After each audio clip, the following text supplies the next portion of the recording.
ప్రియులారా, దేవుని మహాకృపను బట్టి దేవుని యొక్క పాద సన్నిధిలో మనమంతా చేరుకొని ప్రభు నామ మహిమార్థమై ఆయన వాక్కులు వినే తరుణాన్ని ప్రభు మనకు ಪ್ರಸಾದಿಂಪಜೇಸಿನಂదుకు ప్రభుకు ಸ್ತೋತ್ರము చెల్లిస్తున్నాం. ಸೇರಿ ಬಂದಂತ ನಿಮ್ಮೆಲ್ಲರಿಗೂ ಕ್ರಿಸ್ತೇಶುವಿನಲ್ಲಿ ವಂದನೆಗಳು. ನಾವೆಲ್ಲರೂ ಈ ರೀತಿಯಾಗಿ ಮತ್ತೆ ಮತ್ತೊಂದು ಆವರ್ತಿ ನಾವು ಜೀವವುಳ್ಳ ದೇವರ ಪಾದ ಸಾನ್ನಿಧ್ಯದಲ್ಲಿ ಸೇರಿ ಬರುವಂತೆ ಕರ್ತನ ಸಹಾಯ ಮಾಡಿದ್ದಾರೆ. ಅದರಿಂದ ನಾನು ಕರ್ತನನ್ನು ಕೊಂಡಾಡ್ತೇನೆ. మనము దావీదు జీవితంలో నుండి కొన్ని పాఠాలు నేర్చుకుంటూ వస్తున్నాం. ನಾವು ದಾವೀದನ ಜೀವಿತದಿಂದ ಕೆಲವೊಂದು ಪಾಠಗಳನ್ನು ನಾವು ಕಲಿತಾ ಬಂದಿದ್ದೇವೆ. దావీదు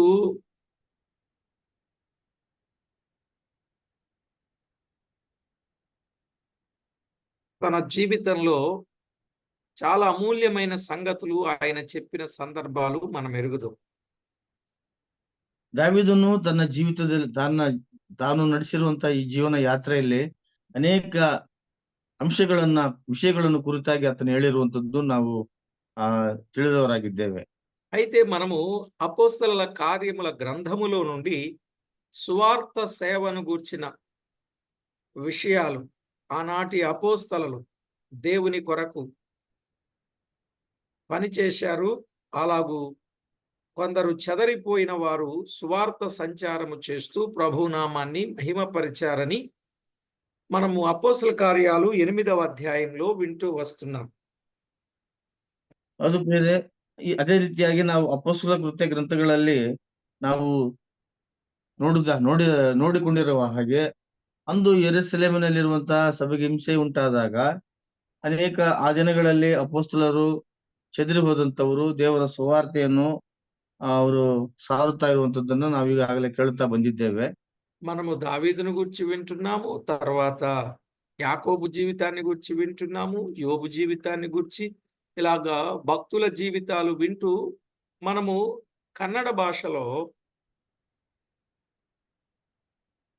అపోస్తలుల కార్యముల గ్రంథములో ఉన్న 8వ అధ్యాయంలో ఉన్న వచనాల కొరకు మనం వింటూ వస్తున్నాం.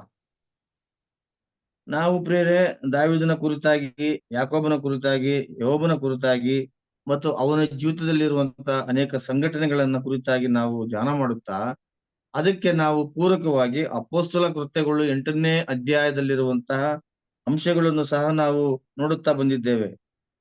ఈరోజు అపోస్తలుల కార్యముల గ్రంథములోని 8వ అధ్యాయం 4-5 వచనాలు చదువుకుందాం. ಈ ದಿನವೂ ಸಹ ನಾವು ಅಪೊಸ್ತಲ ಕೃತ್ಯಗಳು 8ನೇ ಅಧ್ಯಾಯ 4 ಮತ್ತು 5 ವಚನಗಳನ್ನ ಓದಿಕೊಳ್ಳೋಣ. కాబట్టి చెదరిపోయిన వారు సువార్త వాక్యమును ప్రకటించుచు సంచారము చేసిరి. అప్పుడు ఫిలిప్పు సమరయ పట్టణం వరకును వెళ్ళి క్రీస్తును వారికి ప్రకటించుచుండెను. ಚೆದರಿ ಹೋದವರು ಅಲ್ಲೆಲ್ಲಿ ಹೋಗಿ ಸುವಾರ್ತ ವಾಕ್ಯವನ್ನು ಸಾರುತ್ತಿದ್ದರು. ಫಿಲಿಪ್ಪನು ಸಮರಯವೆಂಬ ಪಟ್ಟಣಕ್ಕೆ ಹೋಗಿ ಕ್ರಿಸ್ತನನ್ನು ಅಲ್ಲಿಯವರಿಗೆ ಪ್ರಕಟಿಸಿದನು. నిజమే, ప్రకటించుట క్రీస్తును. ప్రార్థన చేసి విందాం. ಅದರಿಂದ ಪ್ರಕಟಿಸುವಂತ ಅಂಶವನ್ನ ನಾವು ಪ್ರಾರ್ಥನೆ ಮಾಡಿ ಕೇಳೋಣ. జీవాధిపతి అయిన మా దేవ, కరికర సంపన్నుడా, కృపా సత్య సంపూర్ణుడా, మీ ఘననామమునకు స్తోత్రము చెల్లిస్తున్నాం. ಜೀವಾಧಿಪತಿಯಾಗಿರುವಂತ ನಮ್ಮ ಕರ್ತನೆ, ಕೃಪಾ ಸಂಪೂರ್ಣ ಅಂತ ನಮ್ಮ ಕರ್ತನೆ, ನಿನ್ನ ಜೀವಳ ನಾಮಕ್ಕೆ ನಾವು ಸ್ತೋತ್ರಗಳನ್ನು ಸಮರ್ಪಿಸಿಕೊಳ್ತೇವೆ. మా ప్రభువా, మా దేవా, ఆనాడు చెదరిపోయినటువంటి భక్తులు మిమ్మును ప్రకటించుటకు ఉన్న ఉద్దేశాన్ని మాకు తేటగా కొన్ని పాఠాల ద్వారా నేర్పుతూ వచ్చినందుకు స్తోత్రము చెల్లిస్తున్నాం.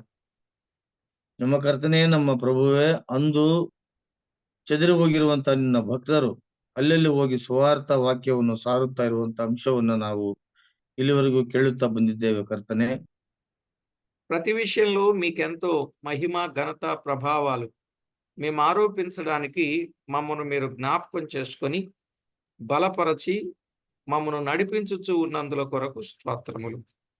ಎಲ್ಲಾ ವಿಷಯಗಳಲ್ಲಿ ನಮ್ಮನ್ನ ಬಲಪಡಿಸಿ ನಡೆಸುತ್ತಿರುವುದಕ್ಕಾಗಿ ನಾವು ನಿನಗೆ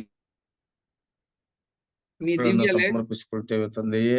మీ దివ్య లేఖనములో నుండి కొద్ది మాటలు మేము విననై ఉంటుండగా మీరు మాతో మాట్లాడి మహిమ పొందుతారని వేడుకుంటూ ನಿನ್ನ ಪರಿಶುದ್ಧ ಗ್ರಂಥದಿಂದ ನಾವು ಅನೇಕ ಸತ್ಯಾಂಶಗಳನ್ನ ಕೇಳಲಿಕ್ಕಿರುವಾಗ ನಿನಗೆ ಈ ನಿಟ್ಟಿನಲ್ಲಿ ಮಹಿಮೆ ಹೊಂದಿಕೊಳ್ಳಬೇಕೆಂದು యేసు క్రీస్తు నామమున వేడుచున్నాము తండ్రి. ಯೇಸು ಕ್ರಿಸ್ತನ ಹೆಸರಿನಲ್ಲಿ ಕೇಳಿಕೊಳ್ಳುತ್ತೇವೆ ತಂದೆಯೇ. ఆమేన్. ఆమేన్. ಆಮೆನ್. ప్రభునందు ప్రియులారా, పరిశుద్ధ గ్రంథమైన బైబిల్ నుండి మనం ఆలోచన చేస్తున్న సంగతులు తేటగా మనం అర్థం చేసుకున్నప్పుడు చెదరిపోయిన వారు క్రీస్తును వారికి ప్రకటిస్తూ వస్తున్నారు. ಪ್ರಿಯರೇ, ನಾವು ದೇವರ ವಾಕ್ಯದಲ್ಲಿ ಗಮನಿಸಿದಾಗ ಚದರಿ ಹೋದಂತವರು ಅಲ್ಲಿದ್ದಂತವರಿಗೆ ಕ್ರಿಸ್ತನನ್ನು ಕುರಿತಾಗಿ ಪ್ರಕಟಿಸಿದರು ಅಥವಾ ಸಾರುತ್ತಾ ಇದ್ದರು ಎಂಬುದಾಗಿ ನಾವು ನೋಡ್ತೇವೆ. క్రీస్తులో ఉన్న గొప్పతనాన్ని, క్రీస్తు ద్వారా కలిగే రక్షణ కార్యాన్ని, క్రీస్తు ద్వారా దేవుని యొద్దకు వెళ్ళే మార్గాన్ని వారు ప్రకటన చేస్తూ ముందుకు వెళ్తున్నారు. ಹೌದು ಪ್ರಿಯರೇ, ಕ್ರಿಸ್ತನಲ್ಲಿರುವಂತಹ ಒಂದು ವಿಶೇಷವಾದಂತಹ ಒಂದು ದೊಡ್ಡ ಗುಣವನ್ನಾಗಲಿ ಮತ್ತು ಕ್ರಿಸ್ತನಲ್ಲಿ ಇರುವಂತಹ ರಕ್ಷಣೆಯಾಗಲಿ ಮಾತ್ರವಲ್ಲವಾಗಿ ಕ್ರಿಸ್ತನ ಮೂಲಕವಾಗಿ ತಂದೆಯಾದ ದೇವರ ಬಳಿಗೆ ಹೋಗುವಂತ ಒಂದು ವಿಶೇಷವಾದಂತ ದೈವಿಕ ಕಾರ್ಯದ ಕುರಿತಾಗಿ ಅವರು ಮಾತನಾಡುತ್ತಾ ಇದ್ದರು. ఆ వరుసలో అనేకులు ప్రభు వైపు త్రిప్పబడి, అనేకులు ప్రభువును రక్షకునిగా అంగీకరించి దైవరాజ్య వారసులైన సందర్భాలు వీరి ద్వారా మనం ఎన్నో సంగతులు వింటూ వచ్చాం. ಅದೇ ರೀತಿಯಾಗಿ ಪ್ರೇರೆ ಈ ರೀತಿಯಾಗಿ ಸುವಾರ್ಥ ವಾಕ್ಯವನ್ನು ಅಂಗೀಕರಿಸಿದ ಅನೇಕರು ಸಹ ಕರ್ತನ ಕಡೆ ದೇವರ ಕಡೆ ತಿರುಗಿಕೊಂಡು ಅವರು ದೇವರ ರಾಜ್ಯದಲ್ಲಿ ಪ್ರವೇಶ ಉಂಟಾಗುವ ಹಾಗೆ ಆ ಆ ಒಂದು ಕೃಪೆಯನ್ನು ಅವರು ಹೊಂದಿಕೊಂಡರು. అంత మాత్రమే కాకుండా వారు క్రీస్తును ప్రకటించుటకు ఉన్న ఉద్దేశం ఏమిటి అని అన్నప్పుడు మనకు అర్థమయ్యే సత్యం కొలసై పత్రికలో ఉన్న ఒక గొప్ప లేఖన భాగం. ಪ್ರೇರೆ ಈ ರೀತಿಯಾಗಿ ಚೆದರಿ ಹೋದಂತವರು ಕ್ರಿಸ್ತನನ್ನು ಕುರಿತಾಗಿ ಪ್ರಕಟಪಡಿಸಬೇಕೆನ್ನುವಂತಹ ಉದ್ದೇಶ ಏನಪ್ಪಾ ಎಂಬುದಾಗಿ ನೋಡುವಾಗ ನಾವು ಕೊಲಸೆ ಪತ್ರಿಕೆಯಲ್ಲಿ ಬರೆದಿರುವಂತಹ ವಾಸ್ತವ ಅಂಶಗಳನ್ನ ಅಲ್ಲಿ ಆಧಾರ ಮಾಡಿಕೊಂಡಿದ್ದಾರೆ ಅನ್ನುವಂಥದ್ದು ನಾವು ಇಲ್ಲಿ ಗಮನಿಸ್ತೇವೆ. కొలసై పత్రిక 1వ అధ్యాయం 17వ వచనం. ಕೊಲಸದವರಿಗೆ ಬರೆದ ಪತ್ರಿಕೆ 1ನೇ ಅಧ್ಯಾಯ 17ನೇ ವಚನ. ఆయన అన్నిటికంటే ముందుగా ఉన్నవాడు, ఆయనే సమస్తమునకు ఆధారభూతుడు గనుక ఆయనను గూర్చి ప్రకటన చేయడానికి వారు పూనుకున్నారు. ಕೊಲಸೆ ಪತ್ರಿಕೆ 1ನೇ ಅಧ್ಯಾಯ 17ನೇ ವಚನವನ್ನು ನಾವು ಗಮನಿಸುವುದಾದ್ರೆ ಇಲ್ಲಿ ಈ ರೀತಿಯಾಗಿ ಕನ್ನಡದಲ್ಲಿ ಬರೆಯಲ್ಪಟ್ಟಿದೆ. ಆತನು ಎಲ್ಲಕ್ಕೂ ಮೊದಲು ಇದ್ದವನು, ಆತನು ಸಮಸ್ತಕ್ಕೂ ಆಧಾರಭೂತನು ಎಂಬುದಾಗಿ. ఆయన ముందుగా, అన్నిటికంటే ముందుగా ఉన్నవాడు, సమస్తమునకు ఆధారభూతుడు గనుక వారు క్రీస్తును ప్రకటిస్తూ ఉన్నారు. ಬೇರೆ ಅವರು ಯಾಕೆ ಕ್ರಿಸ್ತನನ್ನು ಕುರಿತಾಗಿ ಪ್ರಕಟಿಸಿದರು ಅನ್ನುವುದನ್ನು ನಾವು ಗಮನಿಸುವುದಾದ್ರೆ ಆತನು ಎಲ್ಲಕ್ಕೂ ಮೊದಲು ಇದ್ದಂತವನು, ಮಾತ್ರವಲ್ಲ ಆತನು ಸಮಸ್ತಕ್ಕೂ ಆಧಾರಭೂತನು ಆಗಿರುವುದರಿಂದ ಅವರು ಕ್ರಿಸ್ತನನ್ನು ಕುರಿತು ಪ್ರಕಟಪಡಿಸಿದರು. కనుక సంఘం తప్పనిసరిగా క్రీస్తు ప్రభువును ప్రకటించాలి. అది దేవుని ఉద్దేశం. ಹೌದು ಪ್ರೇರೆ, ಸಭೆಯು ಕ್ರಿಸ್ತನನ್ನು ಕುರಿತಾಗಿ ಪ್ರಕಟಪಡಿಸಬೇಕು. ಯಾಕೆಂದ್ರೆ ಅದು ದೇವರ ಉದ್ದೇಶವಾಗಿದೆ. ఎఫెసీయులకు రాసిన పత్రిక 3వ అధ్యాయం 8, 11 వచనాలు కలిసి ఉంటాయి తెలుగు బైబిల్. ಎಫೆಸ ಪತ್ರಿಕೆ 3ನೇ ಅಧ್ಯಾಯ 8ನೇ ವಚನ ಅದು ತೆಲುಗು ಬೈಬಲ್ ನಲ್ಲಿ ಅದು ಸೇರಿಕೊಂಡಿದ್ದಾವೆ. దేవుడు మన ప్రభు అయిన క్రీస్తు యేసునందు చేసిన నిత్య సంకల్పము చొప్పున పరలోకములో ప్రధానులకును అధికారులకును సంఘము ద్వారా తన యొక్క నానా విధమైన జ్ఞానము ఇప్పుడు తెలియబడవలనని ఉద్దేశించి శోధింప శక్యము కాని క్రీస్తు ఐశ్వర్యమును జనములలో ప్రకటించుటకును సమస్తమును సృష్టించిన దేవుని యందు పూర్వకాలము నుండి మరుగయున్న ఆ మర్మమును గూర్చిన ఏర్పాటు ఎట్టిదో అందరికినీ తేటపరచుటకును పరిశుద్ధులందరిలో అత్యల్పుడనైన నాకు ఈ కృప అనుగ్రహించెను అన్నాడు. ಎಫೆಸಿ ಪತ್ರಿಕೆಯಲ್ಲಿ ಕನ್ನಡ ಬೈಬಲಲ್ಲೂ ಸಹ ಪ್ರಿಯರೇ 8 ಮತ್ತು 9 ಕಲ್ತಿದ್ದಾವೆ, ಅಂದ್ರೆ ಸೇರಿದ್ದಾವೆ.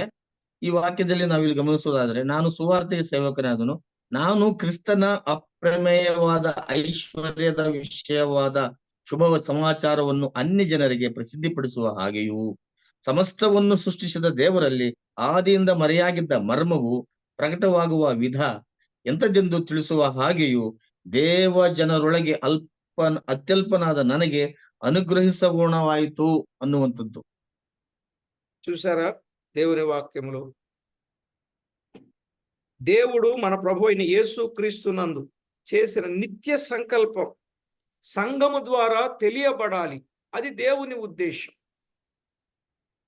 ಹೌದು ಪ್ರಿಯರೇ, ತಂದೆಯಾದ ದೇವರು ತನ್ನ ಮಗನಾದ ಕ್ರಿಸ್ತ ಯೇಸುವಿನ ಮೂಲಕವಾಗಿ ಎಲ್ಲರಿಗೂ ಈ ಒಂದು ಸುವಾರ್ತೆಯು ಸಾರಲ್ಪಡಬೇಕು ಅನ್ನುವಂಥದ್ದು ದೇವರ ಸಂಕಲ್ಪವಾಗಿದೆ. ఆ సంఘము ద్వారా తన యొక్క నానా విధమైన జ్ఞానం తెలియబడాలి. ಅದರಿಂದ ಪ್ರಿಯರೇ, ಸಭೆಯ ಮೂಲಕವಾಗಿ ಮರ್ಮವು ಎಲ್ಲಾ ವಿಷಯಗಳಲ್ಲಿಯೂ ಅದು ಪ್ರಕಟಪಡಿಸಬೇಕು ಅನ್ನುವಂಥದ್ದು. మరి తెలియబడాలి అని అంటే తెలిపేవారు రావాలి, లేవాలి కదా. ಹೌದು ಪ್ರಿಯರೇ, ತಿಳಿಸಲ್ಪಡಬೇಕು ಅನ್ನುವಾಗ ತಿಳಿಸುವಂತವರು ಬರಬೇಕಲ್ವಾ? కనుక వారు లేచారు. వారు శ్రమలనైనా హింసలైనను లెక్క చేయకుండా వారు అనేక స్థలాలలో ప్రకటించడానికి వారు పూనుకున్నారు. ಅದರಿಂದ ಪ್ರಿಯರೇ, ಅವರು ಎದ್ದರು. ತದನಂತರವಾಗಿ ಅವರು ಎಲ್ಲಾ ಸ್ಥಳಗಳಲ್ಲಿ ಎಷ್ಟೇ ಶ್ರಮೆಗಳು, ಕಷ್ಟಗಳು ಉಂಟಾದರೂ ಸಹ ಅವರು ಕ್ರಿಸ್ತನನ್ನು ಕುರಿತಾಗಿ ಪ್ರಕಟಪಡಿಸಿದರು. వారు ప్రకటించింది ఏది? సువార్త. సువార్త ఏమై ఉన్నది? ఐశ్వర్యం, క్రీస్తు ఐశ్వర్యం అన్యజనములలో ప్రకటించుటకు అనే మాట చూస్తున్నాం. ಪ್ರಿಯರೇ, ಸುವಾರ್ತೆಯು ಏನಾಗಿದೆ ಅಂತಂದ್ರೆ ಅದು ಕ್ರಿಸ್ತನ ಐಶ್ವರ್ಯವಾಗಿದೆ. ಮಾತ್ರವಲ್ಲ, ಇದು ಅನ್ಯ ಜನರ ಮಧ್ಯದಲ್ಲೂ ಸಹ ಪ್ರಕಟಪಡಿಸುವಂತದ್ದಾಗಿದೆ. దేవుని వాక్యంలో మనము గమనించినప్పుడు ప్రతి వ్యక్తి సువార్త చెబుతూ ఉన్నారు అని అంటే వారు క్రీస్తు ఐశ్వర్యాన్ని జనములలో వెదజల్లుతున్నారని అర్థం. ಒಬ್ಬರು ದೇವರ ಸುವಾರ್ತೆಯನ್ನು ಸಾರುತ್ತಿದ್ದಾರೆ ಅನ್ನುವಾಗ ಅವರು ಕ್ರಿಸ್ತನನ್ನು ಕುರಿತಾಗಿರುವಂತ ಐಶ್ವರ್ಯವನ್ನ ಎಲ್ಲರಿಗೂ ಅವರು ಚೆಲ್ಲುತ್ತಿದ್ದಾರೆ, ಅದನ್ನು ಹಂಚುತ್ತಿದ್ದಾರೆ ಅನ್ನುವಂಥದ್ದು ಇಲ್ಲಿ ಸಾರಾಂಶವಾಗಿದೆ ಪ್ರಿಯ.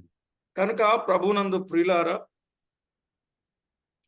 క్రీస్తు ఐశ్వర్యాన్ని పంచిపెడుతున్నాడంటే ఇప్పుడు దేవుడు ఈ పంచిపెట్టే వారిని ఎంత గొప్ప ఐశ్వర్యవంతునిగా చేశాడనేది కూడా మనం ఒక కోణాన్ని ఆలోచన చేయొచ్చు. ಅದು ಪ್ರಿಯರೇ, ಅವರು ಕ್ರಿಸ್ತನ ಐಶ್ವರ್ಯವನ್ನು ಅವರು ಹಂಚಿ ಕೊಡ್ತಿದ್ದಾರೆ ಅಂತಂದ್ರೆ, ಆದ್ರೆ ದೇವರು ಹಂಚಿಸುವಂತವನನ್ನು ಸಹ ಎಂತಹ ಸ್ಥಾನದಲ್ಲಿ ಇಟ್ಟಿದ್ದಾರೆ ಅನ್ನುವಂಥದ್ದು ಸಹ ನಾವು ತಿಳಿಯಬೇಕಾಗಿದೆ. క్రీస్తు ఐశ్వర్యాన్ని ప్రకటిస్తున్నాడు అంటే ఇప్పుడు ప్రకటించే వ్యక్తి ఐశ్వర్యవంతుడా కాదా? తనకు లేకుండా ఇతరులకు అందిస్తాడా? అలా చేయటం కరెక్ట్ కాదు కదా.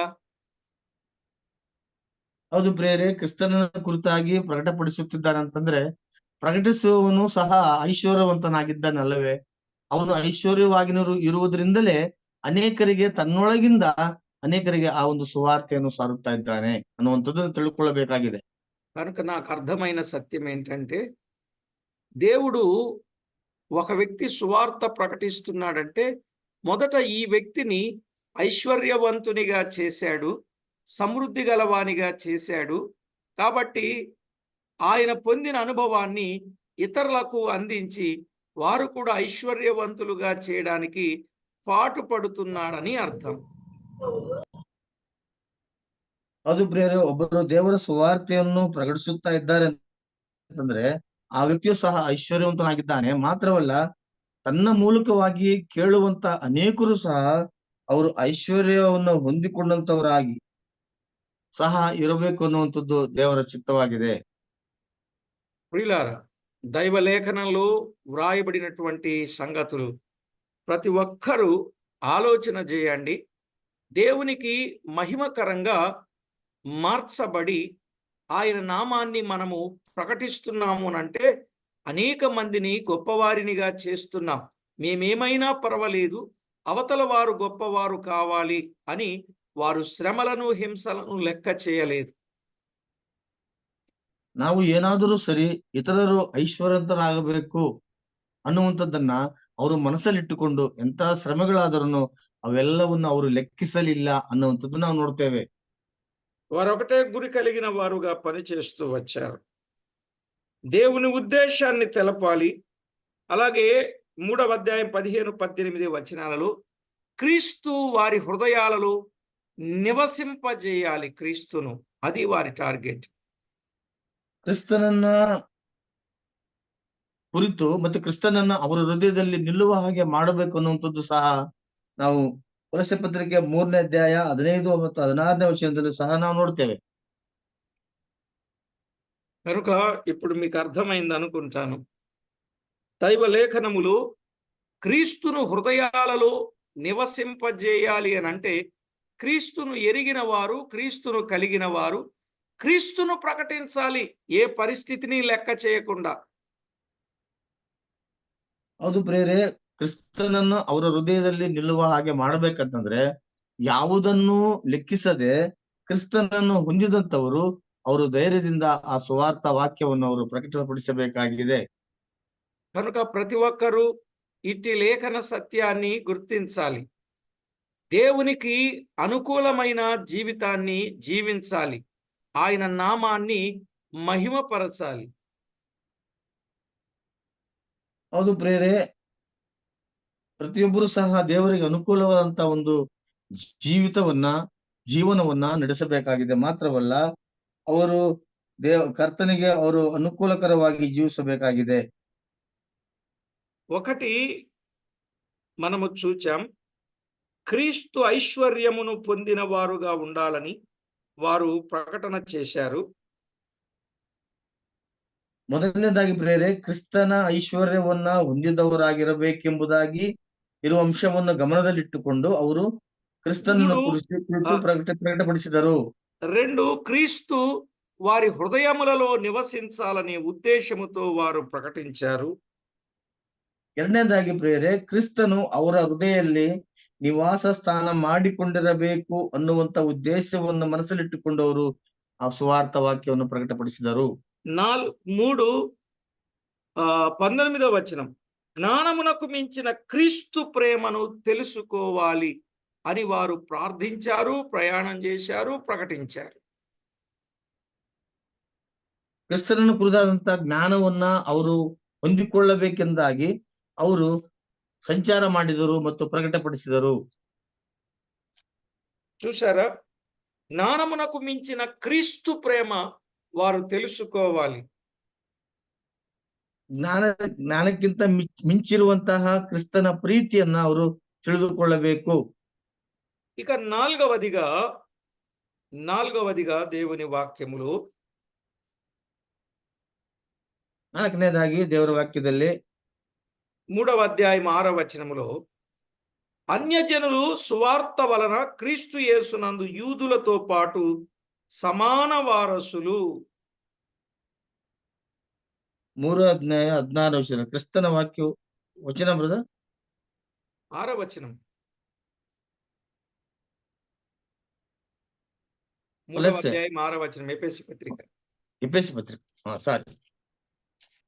ಅದೇ ರೀತಿಯಾಗಿ 3ನೇ ಅಧ್ಯಾಯ 6ನೇ ವಚನ ಎಫೆಸಿ ಪತ್ರಿಕೆಯಲ್ಲಿ ನಾವು ಗಮನಿಸುವುದಾದ್ರೆ ಅಲ್ಲಿ ಏನಂತ ಬರೆದಿದೆ ಅಂತಂದ್ರೆ ಅಲ್ಲಿ ಅದು ಯಾವುದೆಂದರೆ ಅನ್ಯ ಜನರು ಸುವಾರ್ತೆಯ ಮೂಲಕ ಕ್ರಿಸ್ತ ಯೇಸುವಿನಲ್ಲಿರುವವರಾಗಿ ಇದ್ದರು ಎಂಬುದಾಗಿ ನಾವು ನೋಡ್ತೇವೆ. 4వదిగా అన్యజనులు క్రీస్తు యేసునందు యూదులతో పాటు సమాన వారసులుగా ఉండాలి, అందుకు వారు ప్రకటన చేశారు. ನಾಲ್ಕನೇದಾಗಿ ಪ್ರಿಯರೇ, ಅನ್ಯ ಜನರು ಸಹ ಯಹೂದ್ಯರಿಗೆ ಸರಿಸಮಾನವಾದಂತವರಾಗಿ ಇರಬೇಕು ಅನ್ನುವಂತ ಉದ್ದೇಶವನ್ನು ಮನಸ್ಸಲ್ಲಿಟ್ಟುಕೊಂಡು ಅವರು ಕ್ರಿಸ್ತನ ಸುವಾರ್ತೆಯನ್ನು ಸಾರಿದರು. ఐదవది, వాగ్దానములో పాలివారు కావాలి గనుక వారు క్రీస్తును ప్రకటించారు. ಪ್ರಿಯರೇ, ಮಾತ್ರವಲ್ಲ, ವಾಗ್ದಾನದಲ್ಲೂ ಸಹ ಅವರು ಪಾಲುಗಾರರಾಗಬೇಕು ಎನ್ನುವ ಅಂಶವನ್ನು ಮನಸ್ಸಲ್ಲಿಟ್ಟುಕೊಂಡು ಅವರು ಕ್ರಿಸ್ತನ ಸುವಾರ್ತೆಯನ್ನು ಅವರು ಪ್ರಕಟಪಡಿಸಿದರು. కనుక దైవ లేఖనములు రాయబడిన మాటలను బట్టి చూస్తే ఒక వ్యక్తి నిజంగా ప్రియులారా వాగ్దానములు స్వతంత్రించుకోవాలి. అవి అమూల్యములను అత్యధికములైనవి. అవి యేసుక్రీస్తు ద్వారానే గనుక ఆయనను వారు ప్రకటన చేస్తూ వెళ్ళారు. ಅದರಿಂದ ಪ್ರಿಯರೇ, ವಾಗ್ದಾನವನ್ನು ಸ್ವೀಕರಿಸುವಂತೆ ಆತನು ಯೇಸು ಕ್ರಿಸ್ತನಲ್ಲಿ ಮಾತ್ರವೇ ಈ ಒಂದು ಆ ಎಲ್ಲಾ ಒಂದು ವಿಷಯಗಳು, ಅಮೂಲ್ಯವಾದಂತಹ ಸತ್ಯಾಂಶಗಳು ನಮಗೆ ಕ್ರಿಸ್ತನಲ್ಲಿ ದೊರೆಯುತ್ತವೆ ಎಂಬುದಾಗಿ ನಾವು ನೋಡ್ತೇವೆ. ఇంత మాత్రమే కాదు, ఆరవదిగా క్రీస్తు శరీరం క్షేమాభివృద్ధి కలిగినట్టుగా ఉండాలి. 4వ అధ్యాయం 13వ వచనం. 4ನೇ ಅಧ್ಯಾಯ 13ನೇ ವಚನ ಎಫೆಸ ಪತ್ರಿಕೆಯಲ್ಲಿ ನೋಡಿದರೆ ಅಲ್ಲಿ ಈ ರೀತಿಯಾಗಿ ನಾವು ನೋಡ್ತೇವೆ. ನಾವೆಲ್ಲರೂ ನಂಬಿಕೆಯಿಂದಲೂ ದೇವಕುಮಾರನ ವಿಷಯವಾದ ಜ್ಞಾನದಿಂದಲೂ ಉಂಟಾದ ಐಕ್ಯವನ್ನು ಹೊಂದಿ ಪ್ರವೀಣತೆಗೆ ಬಂದವರಾಗಿ ಕ್ರಿಸ್ತನ ಪರಿಪೂರ್ಣತೆ ಎಂಬ ಪ್ರಮಾಣವನ್ನು ಮುಟ್ಟುವ ತನಕ ನಾವು ದೇವ ಜನರನ್ನು ಯೋಗ್ಯ ಸ್ಥಿತಿಗೆ ತರಬೇಕು ಅನ್ನುವಂಥದ್ದು. అంత మాత్రమే కాదు, ఇక 7వదిగా మనం ఆలోచన చేసినట్లు 6వ అధ్యాయములో ప్రభు యొక్క మహాశక్తిని ప్రజలు పొందుకోవాలి అని క్రీస్తును ప్రకటించారు. 6వ అధ్యాయం 10వ వచనం. 6ನೇ ಅಧ್ಯಾಯ 10ನೇ ವಚನದಲ್ಲಿ ನೋಡಿದ್ರೆ ಕರ್ತನ ಅತ್ಯಧಿಕವಾದಂತ ಶಕ್ತಿಯನ್ನ ಪ್ರಜೆಗಳು ಹೊಂದಿಕೊಳ್ಳಬೇಕೆಂಬುದಾಗಿ ಅವರು ಸುವಾರ್ಥ ವಾಕ್ಯವನ್ನು ಸಾರಿದರು ಎನ್ನುವಂಥದ್ದು ನಾವು ನೋಡ್ತೇವೆ. ఎప్పుడైతే శక్తిమంతులు అవుతారో అప్పుడు అపవాది తంత్రములను ఎదిరించగలిగిన వారుగా ఉంటారు. ಯಾವಾಗ ಪ್ರಿಯರೇ ಅವರು ಶಕ್ತಿಯನ್ನು ಹೊಂದಿದಂತ ಶಕ್ತಿವಂತರಾಗುತ್ತಾರೋ ಆಗ ಎಲ್ಲಾ ಸೈತಾನನ ತಂತ್ರೋಪಾಯಗಳನ್ನ ಅವರು ಎದುರಿಸಿ ನಿಲ್ಲುವುದಕ್ಕೆ ಶಕ್ತರಾಗುತ್ತಾರೆ. కనుక ప్రతి వ్యక్తి కూడా ఈ వ్యక్తి జీవితంలో లేదా చెదరిపోయిన వారి జీవితాలలో యేసుక్రీస్తు ప్రభువును ప్రకటించడానికి ఇప్పుడు మనం ఒక 7 పాయింట్స్ విన్నాం. ಅದರಿಂದ ಪ್ರಿಯರೇ, ಚದರಿ ಹೋದಂತವರು ಅವರ ಜೀವನದಲ್ಲಿ ಯಾವ ರೀತಿಯಾಗಿ ಅವರು ಪ್ರಕಟಪಡಿಸಿದರು ಅನ್ನುವುದಕ್ಕೋಸ್ಕರವಾಗಿ ನಾವು 7 ಅಂಶಗಳನ್ನ ನಾವು ಇಲ್ಲಿವರೆಗೂ ನಾವು ನೋಡುತ್ತಾ ಬಂದಿದ್ದೇವೆ. కనుక ప్రతి ఒక్కటి మనం ఆలోచన చేసి మరి వారు ఉన్న కాలంలో వారు వంతుగా ప్రభువును ప్రకటన చేశారు. ప్రభు దగ్గరకు అనేక మందిని నడిపించారు. ఇప్పుడు మనంతో వచ్చింది, మనము చేయాలి దేవుని పని. ಪ್ರಿಯರೇ, ಅಂದು ಅವರಿಗೆ ಆ ಸರದಿ ಬಂದಾಗ ಅವರು ಮಾಡತಕ್ಕಂತಹ ಕಾರ್ಯವನ್ನ ಅನೇಕರಿಗೆ ಅವರು ಪ್ರಕಟಪಡಿಸಿ ಅನೇಕರನ್ನ ಕರ್ತನ ಕಡೆಗೆ ಕರೆತಂದರು. ಅದೇ ರೀತಿಯಾಗಿ ಪ್ರಿಯರೇ, ನಾವು ಸಹ ಈಗಿನ ಕಾಲದಲ್ಲಿ ನಮ್ಮ ಸರದಿಯು ಬಂದಿರುವುದರಿಂದ ನಾವು ಸಹ ಅದೇ ರೀತಿಯಾಗಿ ಅವರು ಮಾಡಿದ ಹಾಗೆ ನಾವು ಇತರರಿಗೆ ಸುವಾರ್ಥ ವಾಕ್ಯವನ್ನು ಸಾರಿ ಅನೇಕರನ್ನು ಕ್ರಿಸ್ತನ ಬಳಿಗೆ ತರಬೇಕಾಗಿದೆ. కనుక ప్రతి విషయాన్ని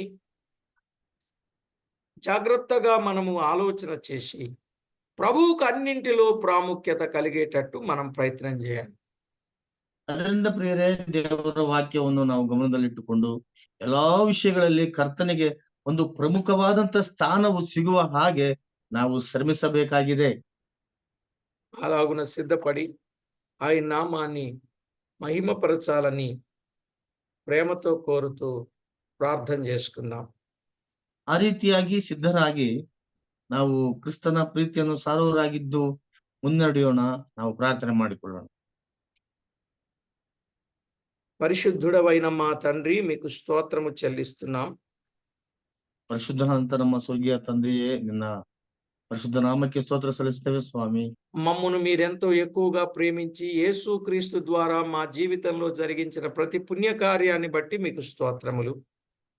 ನೀವು ನಮ್ಮನ್ನು ಇಷ್ಟಾಗಿ ಪ್ರೀತಿಸಿ ಕರ್ತನೆ ಕ್ರಿಸ್ತ ಯೇಸು ಮಾಡಿರುವಂತ ಪುಣ್ಯ ಕಾರ್ಯದಿಂದಾಗಿ ನಮಗೆ ಎಷ್ಟು ಆದರಣೆಯನ್ನು ದಯಪಾಲಿಸಿ ಕೊಟ್ಟಿದ್ದಕ್ಕಾಗಿ ದೇವರು ನಾವು ನಿನ್ನನ್ನು ಕೊಂಡಾಡ್ತೇವೆ. గనుక ప్రతి విషయంలో మా ప్రభువా, మా దేవా, మాకిచ్చిన ఈ ఆయువును బట్టి, ఈ దీర్ఘాయుష్ను బట్టి మీకు మేమెంతో మహిమ తెచ్చేటట్లుగా మా ప్రాణాత్మ దేహములను సిద్ధపరచి మీ సాధనాలుగా ఉపయోగించమని వేడుకుంటున్నాం. ಹೌದು ಕರ್ತನೆ, ನಮ್ಮ ಆಯುಷ್ ಕಾಲವನ್ನು ವೃದ್ಧಿಪಡಿಸುತ್ತಾ ನಾವು ನಿನ್ನ ಮಹಿಮೆಗೋಸ್ಕರವಾಗಿ ಜೀವಿಸುತ್ತಾ ನಿನ್ನ ಸಾನ್ನಿಧ್ಯದಲ್ಲಿ ಸದಾಕಾಲ ಇರುವ ಹಾಗೆ ನಮ್ಮನ್ನು ಬಲಪಡಿಸಬೇಕೆಂದು మా ఎడల మీరు చూపుచున్న కృపా కనికరముల కొరకై, జాలి కొరకై కృతజ్ఞతాస్తుతి స్తోత్రాలు వందనాలు చెల్లించుచు ನಮ್ಮ ಮೇಲೆ ಕರ್ತನೆ ನೀವು ತೋರಿಸುವಂತಹ ಕನಿಕರ, ದಯೆ ಮತ್ತು ವಾತ್ಸಲ್ಯತೆ ಇವೆಲ್ಲವನ್ನ ಕರ್ತನೆ ನಾವು ನಿನ್ನನ್ನು ನೆನಪು ಮಾಡಿಕೊಳ್ಳುತ್ತಾ మా ప్రభువు రక్షకుడైన యేసుక్రీస్తు అమూల్యమైన నామమున స్తుతించి స్తోత్రించి ప్రార్థించి మిక్కిలి వినయముగా బ్రతిమలాడి వేడుచూ ఉన్నాం మా పరమ తండ్రి. ನಮ್ಮ ರಕ್ಷಕನು ಒಡೆಯನಾಗಿರುವಂತ ಕ್ರಿಸ್ತ ಯೇಸುವಿನ ನಾಮದಲ್ಲಿ ಸ್ತುತಿಸಿ ಪ್ರಾರ್ಥಿಸಿ ಬೇಡಿ ಹೊಂದಿಕೊಳ್ಳುತ್ತೇವೆ ತಂದೆಯೇ. ಆಮೆನ್. ಆಮೆನ್.